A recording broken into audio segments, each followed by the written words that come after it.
తాకట్లో ఉన్న మీ బంగారాన్ని విడిపించి ఆ రోజు ఆన్లైన్ రేటుకి కొంటాం. Sharma gold company. నమస్కారం అండి, సుమన్ టీవీకి స్వాగతం. నేను గీతాంజలి. ప్రస్తుతం మనతో పాటు ఉన్నారు జ్యోతిష్య రత్న, జ్యోతిష్య చక్ర వైభవ నిపుణ డాక్టర్ రాళ్లపల్లి రవికుమార్ గురువు గారు.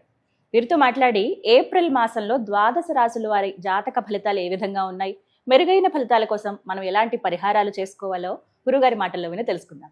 గురుగారు నమస్కారం అండి. నమస్కారం అమ్మా. మొదటి ప్రశ్న, ఎలా ఉన్నారు? చాలా బాగున్నాను. చాలా ఎలా ఉన్నారు? నేను చాలా బాగున్నాను గురుగారు. మీ ఆశీర్వాదాలు ఎప్పుడు ఉంటాయి. దేవుడి ఆశీర్వాదాలు కూడా మీకు ఖచ్చితంగా చాలా సంతోషం అండి. ఈ పరిచయం ఇప్పటిది కాదు, వాస్తవానికి 2 ఏళ్ళు అయిపోయింది. కాకపోతే వీడియో 3 years అయిందండి సుమన్ టీవీలో నేను చెప్పడం స్టార్ట్ చేసి. సో ఫస్ట్ నా ఇంటర్వ్యూ గీతాంజలి గారితో స్టార్ట్ అయింది. మళ్ళీ ఒక ఏడాది చెప్పాను, తర్వాత మళ్ళీ గ్యాప్ వచ్చింది. మళ్ళీ ఇప్పటి నుంచి మళ్ళీ రాశి ఫలాల నుంచి మిగతా వాటి నుంచి కూడా మళ్ళీ గీతాంజలి గారితో మొదలవుతుంది. ఇక నుంచి ఇది మళ్ళీ ప్రారంభం. మళ్ళీ ఒక బ్రేక్ ఇచ్చుకొని మళ్ళీ స్టార్ట్ చేసినట్లుగా అనమాట.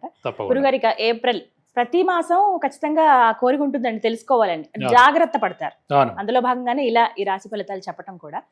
అయితే ముందుగా గ్రహస్థితి ఏ విధంగా ఉంది ఏప్రిల్ 2026? శరదిందు సమాకారే పరబ్రహ్మ స్వరూపిణి వాసరాపీఠ నిలయే సరస్వతి నమస్తుతే.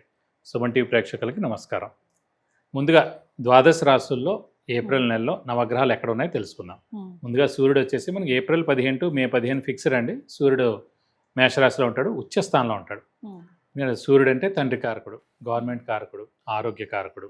అలాగే ఎవరైనా ఉన్నారంటే సూర్యుడు ఏప్రిల్ 15 to మే 15 ఎవరు పుట్టినా కూడా రవి ఉచ్చలో ఉంటారు కాబట్టి వాళ్ళకి గవర్నమెంట్ జాబ్ రావడం కానీ, అయితే వాళ్ళ నాన్నగారు గవర్నమెంట్ జాబ్లో ఉండడం కానీ, లేదంటే గవర్నమెంట్ నుంచి హెల్ప్ పొందడం కానీ ఇవన్నీ కూడా ఉంటాయి అన్నమాట. సో ఈ నెల ఎవరు పుట్టినా కూడా ఆరోగ్యరీత్యా కూడా చాలా బాగుంటుంది. నెక్స్ట్ వచ్చేసి మనకి కుజుడు వచ్చేసి మనకి మీన రాశిలో ఉంటారు ఈ నెలలు కూడా. రాహు వచ్చేసి మనకి కుంభరాశిలో ఉన్నారు. అలాగే గురువు వచ్చి మనకి మిథున రాశిలో ఉన్నారు. శని వచ్చేసి మనకి మీన రాశిలో ఉన్నారు. బుధుడు మటుకు ఈ నెల అంతా కూడా నీచ స్థానంలో ఉంటాడండి. ఎందుకంటే 10/4/2026 నుంచి బుధుడు నీచ స్థానంలోకి వస్తున్నాడు మీన రాశిలోకి.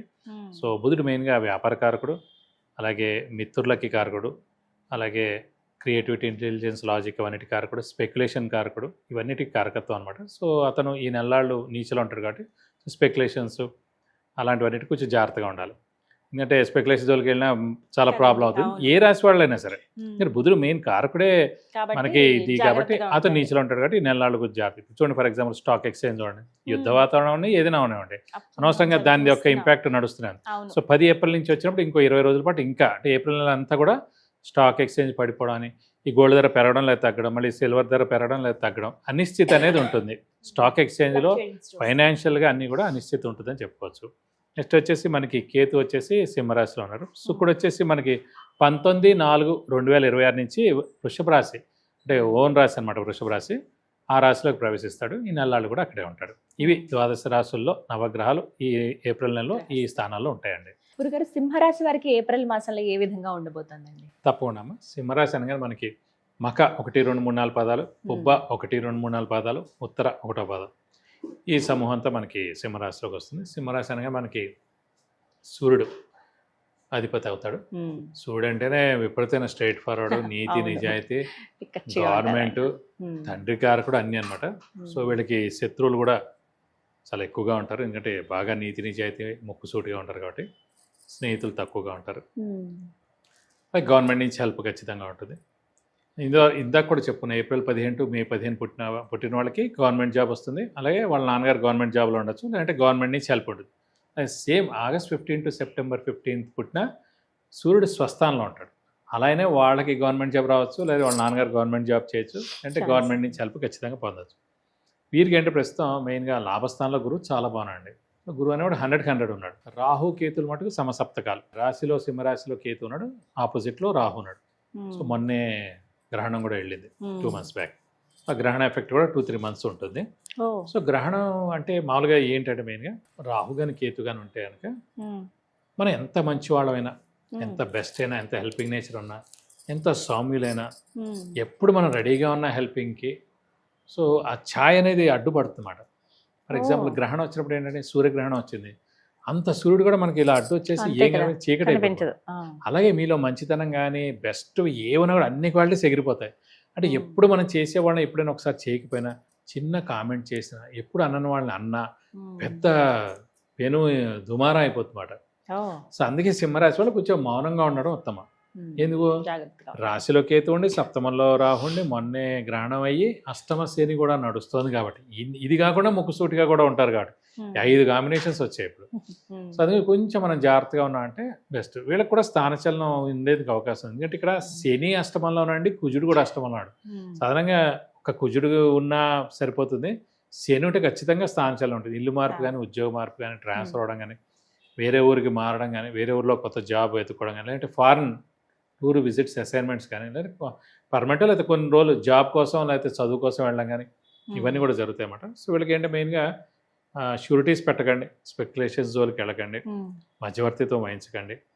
ఇంట్లో చిన్నపిల్లలు పెద్దవాళ్ళ ఆరోగ్య విషయాల్లో కొంచెం జాగ్రత్త వహించాలి. గృహిణులకి మానసిక ఒత్తిడి తగ్గుతుంది, డబ్బు ఖర్చు కూడా బాగానే ఉంటుందని చెప్పుకోవచ్చు. అలాగే విద్యార్థులు కూడా సువర్ణ అవకాశం అని చెప్పుకోవచ్చు. అంటే అందరు ఎదురు చూసేది వీటి కోసమే ప్రధానంగా, అసలు అంటే ఈ మాసంలో ఎలా ఉంటుంది అనే ఆ కుతూహలం ఉంటుంది అందరూ. అలాగే వివాహ ప్రయత్నాలు చేస్తూ ఉన్నారండి చాలా మంది. మరి వీరికి సింహరాశి వారికి ఎలా ఉంటుంది? ఖచ్చితంగా వీళ్ళందరికీ ఇప్పుడు మనం చెప్పుకునేంత కూడా ఇదంతా జూన్ 1వ తారీఖు దాకా. ఎందుకంటే జూన్ 2 నుంచి మళ్ళీ గురువు మారిపోతాడు. సో జూన్ 1వ తారీఖు దాకా ఈ సింహరాశి వాళ్ళకి లాభస్థానంలో గురువు ఉంటాడు. సో ఖచ్చితంగా అవివాహితులు ఎవరైతే ఉన్నారో వాళ్ళకి ఖచ్చితంగా వివాహానికి అవకాశాలు 100% ఉన్నాయి. ఇంకోటి కూడా చెప్తున్నాను, అంటే మెయిన్ సుమన్ టీవీ ప్రేక్షకులకి అందరూ అంటారన్నమాట, ఈ 2, 5, 7, 9, 11 స్థానంలో మాకు కూడా చాలా సార్లు నుంచి చాలా జరిగిపోయండి, మా పిల్లల పెళ్ళిళ్ళు అవ్వట్లేదని. నేను మెయిన్గా చెప్పేది ఒకటే అండి, మీ పిల్లల పెళ్ళిళ్ళు కానీ ఈ రాశులు వాళ్ళకి ఖచ్చితంగా అవుతుంది. ఎందుకు అవ్వట్లే అంటే మాట ఖచ్చితంగా అబ్బాయి కానీ అమ్మాయి కానీ మనస్ఫూర్తిగా వివాహానికి రెడీగా లేరు. వివాహానికి మీరు మనస్ఫూర్తిగా రెడీగా ఉంటేనే అవుతుంది. ఇదివరకు ఈ 2, 5, 7, 9, 11 ఏం లేవండి. ఏళ్ళు నడిచినా అర్ధాష్టం శని నడిచినా అష్టం శని నడిచినా ఈ గురుబలం లేకపోయినా పెళ్ళిళ్ళు ఎందుకే 30 ఏళ్ల క్రితం తండ్రి ఏమన్నాడు అంతే వెంటనే అయిపోతుంది. తల్లి ఏమంది వెంటనే ఆ రోజు పెళ్ళారు. వయసుతో కూడా సంబంధం లేదు. 12 ఏళ్ళు గ్యాప్, 20 ఏళ్ళు గ్యాప్ అయినా చేశారు. అమ్మాయి 10 ఏళ్ల లోపల పిల్లకు కూడా పెళ్లి చేశారు. మరి 5 నిమిషాలు అప్పుడు మరి మీకేంటి అక్కడ అందం చూసారా, చదువు చూసారా, ఉద్యోగం చూసారా, ప్రాపర్టీ చూసారా, ఏం లేదు కదా.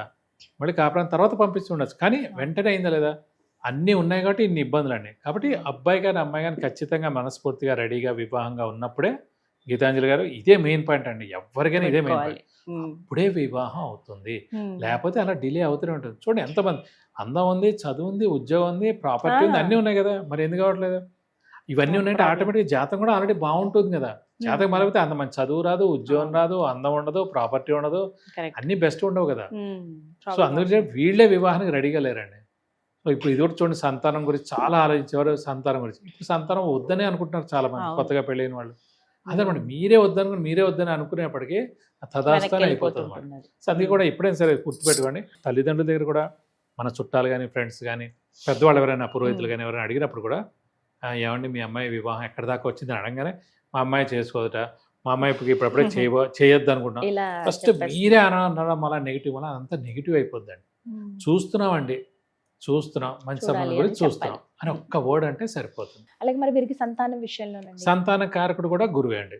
సో అలాంటి సంతాన కారకుడే గురువు అయ్యాడు. అలాంటి సంతాన కారకుడైన గురువు లాభస్థానంలో ఉన్నది. ఖచ్చితంగా సంతానం లేని వారికి ఖచ్చితంగా జూన్ 1st లోపల కన్సీవ్ అవుతారు. ఈ ఏడాది ఖచ్చితంగా పుడతారు. మీరు గట్టిగా ప్రయత్నించాలి, మనస్ఫూర్తిగా కూడా కోరుకోవాలి ఖచ్చితంగా పుట్టాలని. ఆ సుబ్రహ్మణ్య స్వామిని కూడా గట్టిగా దండం పెట్టుకోండి. బాబు చాలామంది అంటే లేని వాళ్ళకి మీరు నాకు సంతానం అబ్బాయి కానీ అమ్మాయి కానీ పుడితే ఖచ్చితంగా నీ పేరే పెట్టుకుంటాను, దండం పెట్టుకోండి పుడతారు. ఎందుకంటే ఇప్పుడు గురువు ఉచ్చస్థానంలో పుట్టారనుకోండి, జీవితాంతం ఆ పిల్లాడు బాగుంటాడు, మీరు బాగుంటారు, సొసైటీ కూడా బెస్ట్ ప్రోడక్ట్ మీరు ఇచ్చినట్టు ఉంటుంది అన్నమాట. సో ఖచ్చితంగా అవివాహితులకి వివాహం అవడం, సంతానం లేని వాడు సంతానం మటుకు ఖచ్చితంగా కలుగుతుందండి. పరిహారం ఎలాంటివి చేసుకోవాలండి? పరిహారం మటుకు మెయిన్గా అష్టమ శని కాబట్టి ప్రతి శనివారం ఉపవాసం ఉండడం, అలాగే వీళ్ళతో ఒక శనివారం రోజు రక్తదానం చేయడం. ఈ రక్తదానం గురించి కూడా మళ్ళీ చెప్పుకుందాం. రక్తదానం చేయాలి. అలాగే ఆంజనేయ స్వామి, వెంకటేశ్వర స్వామి ఎవరైతే ఆరాధిస్తారో వాళ్ళకి శని ఎఫెక్ట్ ఉండదండి. సో ప్రతి మంగళవారం శనివారం ఆంజనేయ స్వామి టెంపుల్కి వెళ్ళి 40 ప్రదక్షిణాలు చేయడం, వీలైతే కనుక వడమాల సమర్పించడం, లేకపోతే సింధూర పూజ చేయించడం, లేదంటే తమలపాకులు పూజ చేస్తే మంచిది. అలాగే బుధవారం శనివారం రోజు వెంకటేశ్వర స్వామి టెంపుల్కి వెళ్ళి 40 ప్రదక్షిణాలు చేసి అభిషేకంగా నచ్చని కానీ ఆ వెంకటేశ్వర స్వామికి చేస్తానికి మీకు అన్ని విధాలు మంచి చేకూరుతుంది. చక్కటి పరిహారం తెలియజేశారండి. ధన్యవాదాలు గురుగారు. నమస్కారం.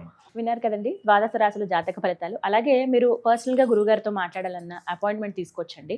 అది ఏ రకమైనటువంటి సమస్య అయినా కావచ్చు, విద్య, ఉద్యోగం, వ్యాపారం, సంతానం విషయంలో కొంతమంది, వివాహ యోగం ఉందా లేదా అని తెలుసుకోవడానికి కావచ్చు, ఒకవేళ యోగం కలగాలంటే ఏం చేయాలని, విదేశీ యానాల కోసం కొంతమంది ప్రయత్నిస్తూ ఉంటారు, గృహం కోసం చూస్తారు, ఆరోగ్యపరంగా కావచ్చు, వ్యాపార పరంగా కావచ్చు. ఇలా మీకు ఏవైనా సందేహాలు ఉన్నట్లయితే గురువుగారిని సంప్రదించవచ్చండి. స్క్రీన్ పైన నెంబర్ స్క్రోల్ అవుతుంది కదా, మీరు వాట్సాప్ కాల్ చేయొచ్చు, అలాగే మెసేజ్ అయినా పెట్టండి ముందుగా. మీరు ఆ తర్వాత అపాయింట్మెంట్ తీసుకుని గురువుగారిని కలవచ్చండి. ఎంతో మందికి జాతకంలో పరిహారాలు తెలియజేసి వారి ఉన్నతికి చాలా ప్రోత్సాహం అందించారు గురువు గారు. మరి మీరు కూడా ఈ విధంగా తెలుసుకోవాలనుకుంటే స్క్రీన్ మీద కనపడుతున్న నెంబర్స్కి కాల్ చేయండి. నమస్కారం.